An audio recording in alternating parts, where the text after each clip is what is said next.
All right, what is up, everybody? Keith, go back again, guys. 31 across the DFS industry. It's Tuesday, October 19th. It's early. Probably have bags under my eyes. Been crazy lately, but excited for Champions League to be back. Really interesting 6-game fixture. And I say interesting because you just look at form. Okay, I'm just gonna get right into it. Like, no too much small talk here, but Lionel Messi is like the sixth or seventh highest priced forward on the slate, which just feels weird, right? No Neymar. We do have Mbappe there, but with no Neymar, I'd expect a lot more of the gravity to shift towards Lionel Messi. It's still the greatest player ever, and we have a chance to get him for under 10,000 as a favorite at home. I'm personally going to be all about that. I'll be really interesting to see how the ownership shakes out. So then there's a lot of spots. Let's just get right into it. So it's a quick reminder, like, subscribe, comment, all really does help. Makes me feel that much better about waking up very, very early to get this preview in. So let's just jump right into it. And we'll have Draftkings and SwiftScore formations up. If this is your first time watching, first off, welcome. Thanks for checking it out. I'm going to go through kind of the lineups, try to introduce you to players that you may or may not know. This is not just EPL. Obviously, this is all the leagues. Let you know who's on set pieces, and just kind of who I'm feeling and how I'm kind of going to attack the slates, where I think the decision points are. But yeah, Lionel Messi, 9,500. It's definitely going to be somebody we want to talk about. And yeah, let's see. 1, 2, 3, 4, 5. So yeah, 6th highest priced player. In what world is Sebastian Haller priced higher than Lionel Messi? Draftkings world, I guess. All right, I think the big decision on the slate in so many ways, though, is going to be what you do with Inter, and specifically outside of Fede DeMarco, who I'm going to go over right now. Who else are you taking? Are you going to take a more goal-dependent forward? Are you going to play a Dzeko or Lautaro Martinez?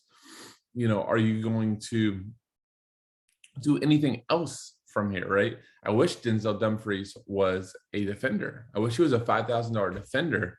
And I think he would almost be just a lock and load. But as a $5,000 midfielder, is he still that case? I think he's still really strong. Marcel Brozovic is a really nice player. So a lot to go in there. So enters my 7-14 at home versus the Sheriffs that just went into the Bernabeu and beat Real Madrid. We have a total that's trending in this 3 to almost going to 3.5. So let's just talk about Fede DeMarco. Takes without Calhanoglu, I wish I can't say. I did my best. He almost takes a monopoly set pieces. There's an outside chance that he gives a set piece or a few to Marcel Brozovic. But Fede DeMarco is, in my opinion, the overall top play on the slate, all things considering, as a minus 714 favorite, as a player that does nothing but crosses, even back to his loan spells at Verona. Even when he played in his back three, you'd pull up and the guy has 10, 11 crosses. So as a wing back, sky's the limit in terms of that. Inter should have a ton of the ball. If you are playing DeMarco and let's say Dumfries and not a striker, what you want, I guess, is twofold. You would love Sheriff to pull off an early goal, or you would love that Inter struggles to score here. And it's the 55th minute and it's 0-0, because if you look down, DeMarco will probably have 12, 13 crosses by then. Dumfries is probably getting to like 5, 6 by that time. And it's just these onslaughts of balls into the boxes because Sheriff is just putting so many men behind the ball. So love DeMarco. I would say a lot of people are going to play either Dzeko or Martinez in cash as their second forward. Both are going to be goal/assist dependent. But kind of what we saw with Madrid versus Sheriff, while they're goal assist dependent in the fact that that's going to take them to the double digits, you still have a really good shot that, each guy could have 4 or 5 shots, a foul drawn or 2, some shots assisted that could get into their floor too. Just not the non-traditional floor elements, not like the set pieces and the crosses. You're looking more for the shots with both Dzeko and Martinez. I think if you want to be contrarian, a guy like Nico Barella always is very, very attack oriented. He also can get into these wide situations where he could end with 4 or 5 crosses. So I think he's fine. Vecino as a cheapie, definitely okay with. And then your back three are all in play, but they're all last man in types more than anything.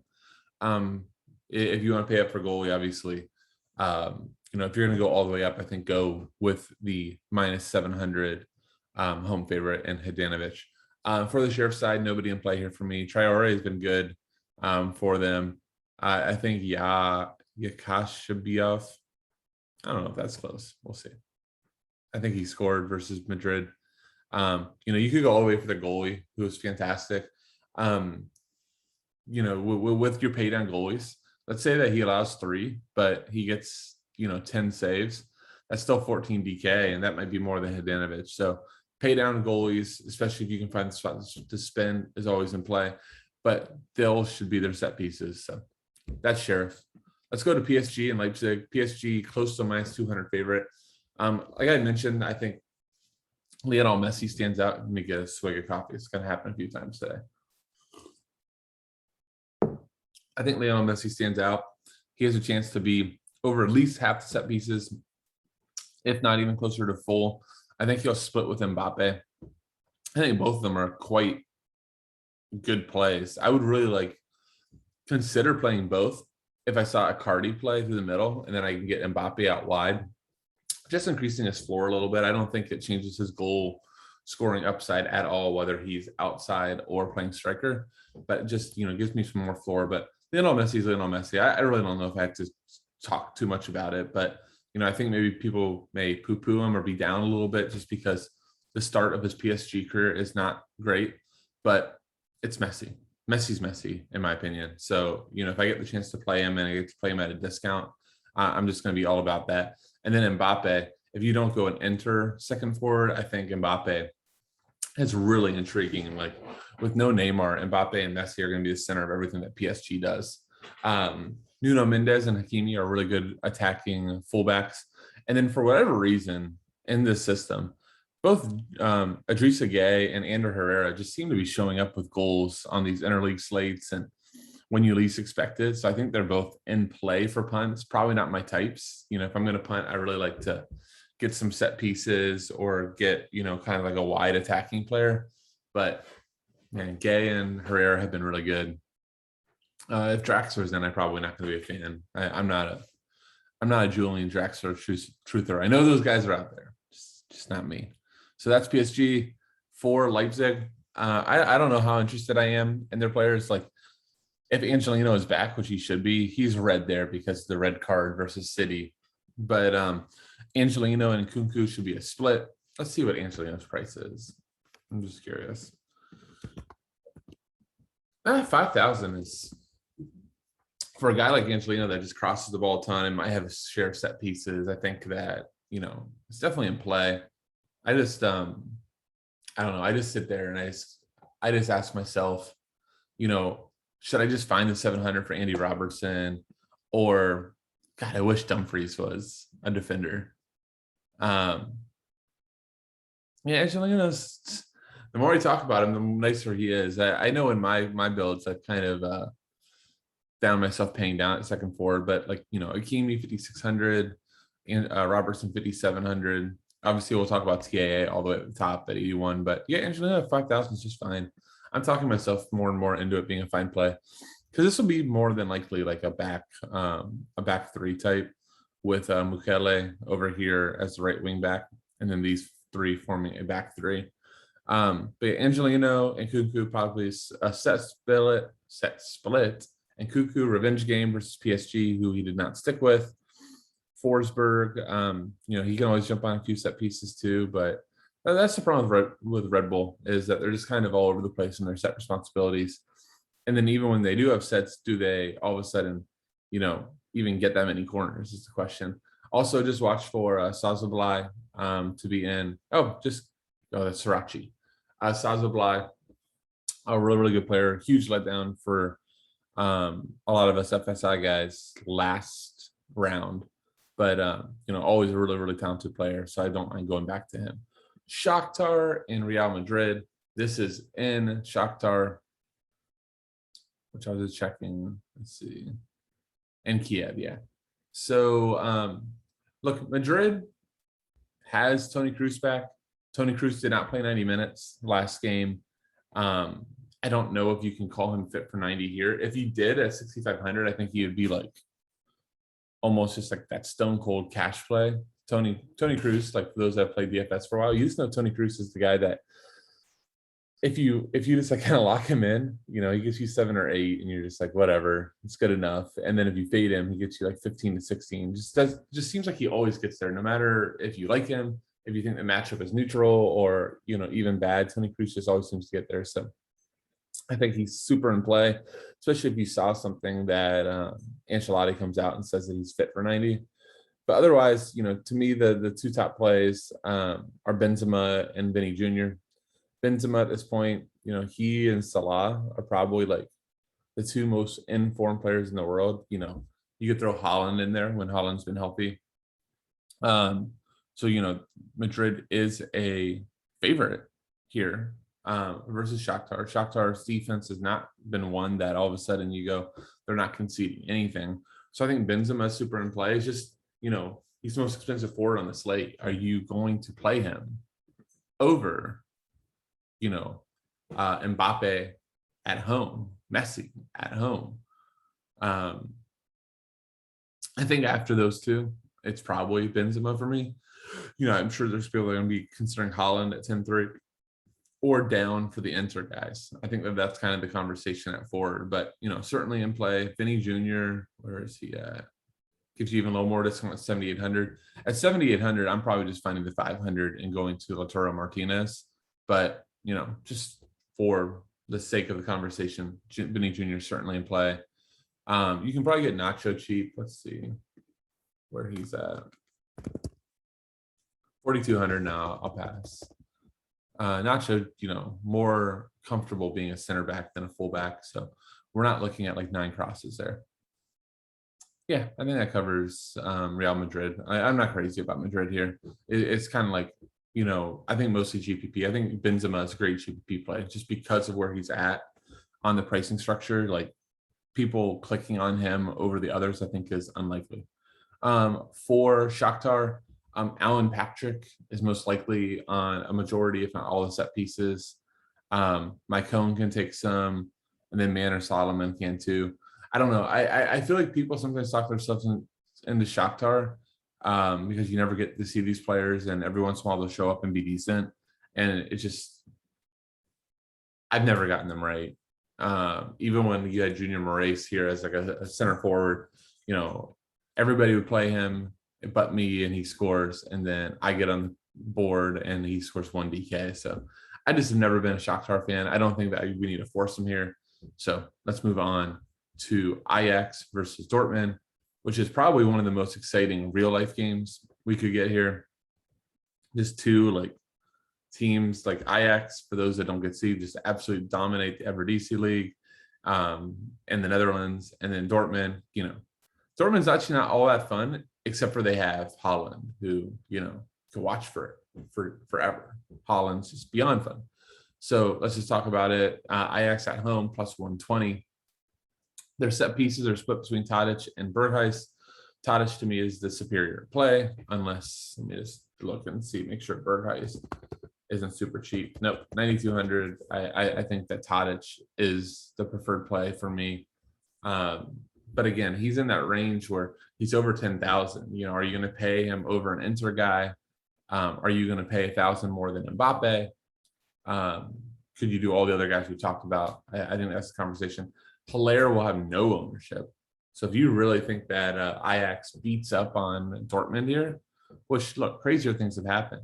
A Tadic Hilaire stack is really interesting. I don't think anybody's going to spend, almost 20,000 on 2 Ajax forwards. So for you GPP guys out there, I think that's interesting.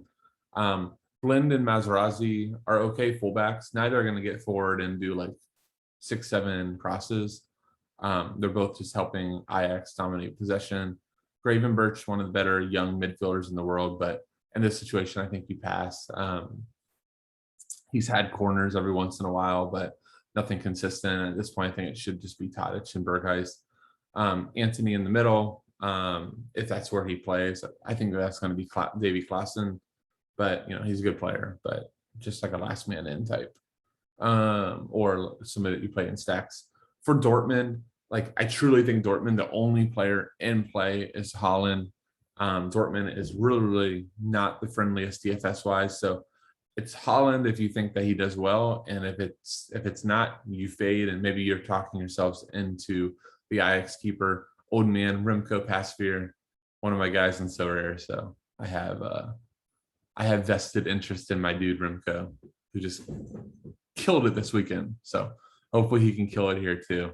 But Dortmund sets should probably be Hazard based on this lineup.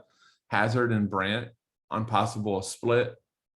Meunier. Let's see if either of these Dortmund guys are cheap.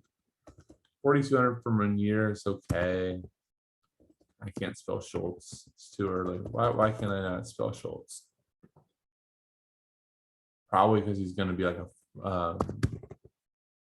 There you go. 3,300 for Nico Schultz. There's a cheap fullback for you. But Nico Schultz is that cheap fullback that you pay 3,300 for, and you're like, yeah, I'm in good shape here. You're like, oh man, he's only 20% owned. Sweet. And then he gets like 2 DK, and you're like, see why he was 20% owned. Never again. And then you do it again because he's cheap. So whatever. Jude Bellingham, always fun, but it's Haaland or bust for Dortmund for me. Porto versus Milan. I am beyond interested in this game, and it will probably be part of my downfall. So I think that Milan this is a weird spot for Milan. Like they're kind of beat up. Like look at their injuries. It's just crazy. So Rebic will start majority games. Mike Manigan is just a really good goalkeeper. You have Theo Hernandez, their starting left back is out. Florenzi, possibly their starting right back. I mean, he splits time with Calabria, is out. Brian Diaz, their really, really nice playmaking number 10 is out. Bakayoko can play some midfielders out. Just crazy. And I'll just say this, and I don't see him on the injury list, but if they don't play Frank Kessie here, Frank Kessie is a phenomenal midfielder. So I would be shocked if they don't get him in some version, but he really helps control the play. If he's suspended and I just forgot about it or something, my apologies. But so let's talk about Milan, and then I want to talk about Porto, who I'm really interested in. When on, Sandro Tonelli takes a monopoly of set pieces. I've seen, Benacer take a few when Tonelli's out. Raid Kunic could take some as well, but when Tonali is on, normally Tonali is taking, he's like 6,300 or something like that. I don't think that you could possibly. Yeah, 6,300. I would be shocked if you play him over, like if you're in that range, you probably just take the 100 more and play Tony Cruz, even if Tony Cruz is only fit for 70. But just know he's in play. It's cash viable. Leao is probably my only other guy I really like at all on Milan. I'd like Ray Krunic, but Ray Krunic is just coming back from injury. Leao, pretty dynamic. Guy there, can link up, very fast, but that's about it. I'm really, really just not that interested in Milan. Let's talk about Porto, who I'm incredibly interested in. And I really want to see this lineup because if in Sergio Oliveira, we know from last season, absolutely dominates Champions League. When he's been on for them, even domestically, he takes set pieces, takes PKs, does just awesome. He's like 5,500, and he'd be almost close to a lock for me. But I'm actually hoping that he's not in, because let me make sure I get this right. Because if he's not in, and then we see Vieira in, Vieira jumps into a set monopoly at 4,500. And if he's not in, which is a decent chance that neither are them in, and you see Vitinha is coming off of a 13 cross game in league play. And even if it's not him, then you have Octavio, who we've seen in the Champions League, in past years, put in some massive shifts. So, and all of them are so cheap. Hell, I can get Tecatito here at 3,800 playing right back. I wish he was defender, would really help. I feel like I'm going to have enough midfielders, but 3,800 for a pretty attacking minded right back, that's definitely something I'll sign up for. Versus a team that's all beat up. So Porto just is loaded with these cheap options, and then depending on where he's going, Tony Martinez is not far removed from a freaking killer start to the season for them. He's 4,300 playing striker. So I can do like a really, really cheeky Porto stack here for super cheap. So I'm really interested. We saw Milan on the weekend domestically fall with all these injuries, fall down 2-0. They stormed back and won 3-2, but they were open. Their goalkeeper, I'm not even gonna try to say his name, looks leaky. So yeah, I'm a big fan of Porto here. You can just get a lot of options for cheap. So definitely pay attention to that Porto lineup. There could be some serious value there. And then finally, we're going to end with Madrid versus Liverpool. Liverpool is a slight home road favorite, plus 125. This is going to be a fairly low total. The under 2.5, as we expect in Madrid games. So I'm just going to start out and just say I have no interest in any Madrid players, and that's not because I'm a Liverpool fan. It's just because I'm a fan of not tilting my face off and thinking that a Madrid guy is in a good shape, or thinking that I know who the Madrid set taker is, or any of the above. Like, I want to like 4,000 Kieran Trippier, but then you look at what Trippier has been doing as a wingback, and it's like 1 cross, 2 crosses, no sets, 3 DK, 4 DK, and you're just like, what is this? Like, why am I paying up for this? And, as a dog for a team that we know Simeone, would love nothing more than a 0-0 gouge your face out, and then, a 92nd minute PK. I think that is like Simeone's like perfect football match. So no, I'll pass on all of Madrid. Carrasco, the most likely set taker. But, we've seen Rodrigo de Paul take some. We've seen Lamar take some. We've seen Trippier take some. Just Koke take some. Just screw off Madrid. Let's go to Liverpool. TAA 8,100, I think, is one of the biggest slate deciders on the slate. He gives you an outstanding floor, but you're paying for it. So 8,100, if I did a Messi, DeMarco, TAA, I have 5,000 per position. Now, all of a sudden, it's very doable, right? If I get the Porto value. But if I don't get the Porto value, we'll see. But I think that TAA, especially versus a Madrid team that's going to defend first and try to take Liverpool on the counter, I think he's very strong at 8,100. Is he a lock? I don't know. 5,700, I can go save 2,400 for Andy Robertson, still get half the set pieces, right? TAA and Andy Robertson split. Maybe that's a better option. I think Robertson's going to be pretty popular because of that price tag. But TAA is TAA. Like, he's probably the only guy on this slate. He and DeMarco are probably the only 2 on the slate that could legitimately get 15 to 20 floor points. I think Messi's close. I don't know if I think Messi is there yet with PSG, but I think TAA and DeMarco are just 2 outright best floors on the slate. So if you're a floor player like me, you have to strongly consider them. Mo Salah at this point is, I mentioned with Benzema and possibly Haaland. Those are like the 3 most informed players in the world.